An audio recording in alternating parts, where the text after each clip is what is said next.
बंगाल की राजनीति और साथ ही साथ हिंदी सिनेमा में एक गायक के तौर पर अपनी पहचान बनाने वाले बाबुल सुप्रियो ने अब राजनीति को अलविदा कह दिया है। जी हां, वो पूर्व में केंद्र में राज्य पर्यावरण मंत्री भी थे और इसके अलावा आसनसोल से सांसद। लेकिन इन सब के बीच अपने फेसबुक के माध्यम से उन्होंने बड़ा ही इमोशनल पोस्ट लिखा है और राजनीति को अलविदा कह दिया है। क्या कुछ लिखा है उन्होंने, आप देखिए। मोदी कैबिनेट में पूर्व पर्यावरण राज्य मंत्री के पद से हटाए गए आसनसोल से बीजेपी के सांसद बाबुल सुप्रियो ने राजनीति और सांसद का पद छोड़ने का ऐलान किया। इस बात की घोषणा उन्होंने अपने फेसबुक पोस्ट पर की, जिसमें भाजपा में शामिल होने से लेकर बंगाल की राजनीति, बंगाल चुनाव को लेकर पूरे विस्तार से जानकारी दी। अपने पोस्ट में बाबुल सुप्रियो ने यह भी कहा है कि वो सिर्फ बीजेपी को पसंद करते हैं, वो किसी और पार्टी में नहीं शामिल होने जा रहे। पूर्व पर्यावरण राज्य मंत्री बाबुल सुप्रियो ने यह भी कहा है कि उनके इस फैसले का संबंध मंत्रिमंडल से हटाए जाने से है। पिछले दिनों जब उन्हें कैबिनेट से हटाया गया था तो उन्होंने ट्वीट कर कहा था कि वो अपने लिए दुखी हैं। बाबुल सुप्रियो ने कहा कि 2014 और 19 में काफी अंतर है। तब वो बीजेपी के टिकट पर अकेले थे, लेकिन आज बंगाल में बीजेपी मुख्य विपक्षी दल है। उन्होंने राज्य इकाई में कुछ मतभेद की ओर इशारा किया, लेकिन ये भी कहा कि पार्टी यहां से एक लंबा सफर तय करेगी। गायक के रूप में कामयाब रहे बाबुल ने कहा कि उन्होंने पिछले कुछ दिनों में अमित शाह और जेपी नड्डा को राजनीति छोड़ने के फैसले में बता दिया था। उन्होंने लिखा कि मैं उनका आभारी हूं कि उन्होंने मुझे कई मायनों में प्रेरित किया। मैं उनके प्यार को कभी नहीं भूलूंगा। 2014 में बीजेपी में शामिल होने के बाद 2 बार आसनसोल से सांसद बने बाबुल ने लिखा कि सवाल उठेगा कि मैंने राजनीति क्यों छोड़ी। मंत्रालय के जाने से इनका कोई लेना देना है क्या? हाँ, वो है। कुछ लोगों के पास होना चाहिए। चिंता नहीं करना चाहते हैं तो वो अगर सवाल का जवाब देगी तो सही होगा, इससे मुझे भी शांति मिलेगी। बाबुल सुप्रियो ने लिखा कि चुनाव से पहले राज्य नेतृत्व के साथ कुछ मुद्दे थे, यह हो सकता है, लेकिन उनमें से कुछ सार्वजनिक रूप से आ रहे हैं। कहीं ना कहीं मैं इसके लिए जिम्मेदार हूं। फिर से कहीं और नेता भी मुझे बहुत जिम्मेदार ठहरा रहे हैं।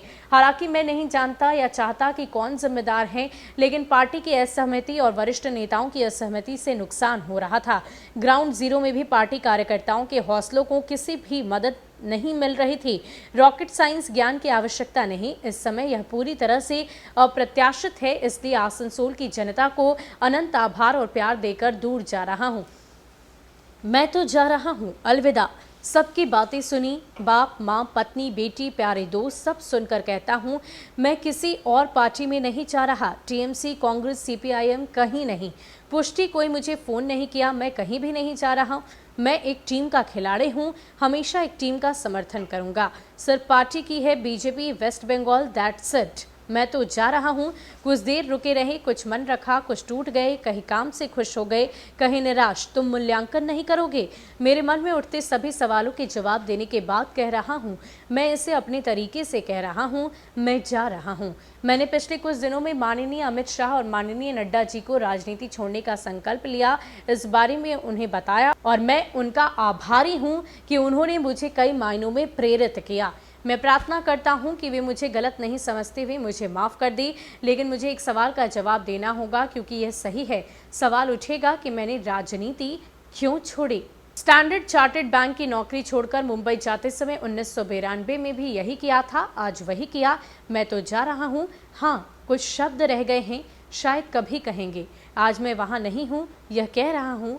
मैं तो जा रहा हूँ। हिंदी सिनेमा में गायक के तौर पर और साथ ही साथ राजनीति में 2014 में बाबुल सुप्रियो ने अपने करियर का आगाज़ किया, लेकिन एक बार फिर से अन्य सिनेमा जगत के नामों को अगर हम याद करें, दोहराएं, अमिताभ बच्चन की बात करें, राजेश खन्ना की बात करें या फिर गोविंदा की बात करें, ये तमाम ऐसे नाम हैं जिन्होंने राजनीति में कदम तो रखा, लेकिन कुछ ही दिनों बाद अपने कदम को वापस ले लिया और इन्हीं में एक नया नाम जुड़ गया है, बाबुल सुप्रियो का। जी हाँ, बाबुल सुप्रियो ने अपने इस बात की घोषणा फेसबुक पोस्ट से की है और उन्होंने काफ़ी इमोशनल पोस्ट लिखते हुए लिखा है कि आने वाले वक्त में मैं किसी भी पार्टी का दामन नहीं थामने वाला। मैं क्यों जा रहा हूँ, ये सवाल उठने लाजमी हैं, लेकिन इसकी घोषणा मैंने पहले ही कर दी थी। अमित शाह, जेपी नड्डा का मैं आभार व्यक्त करता हूँ कि मुझे इस तरीके से आगे बढ़ने के लिए उन्होंने प्रेरित किया।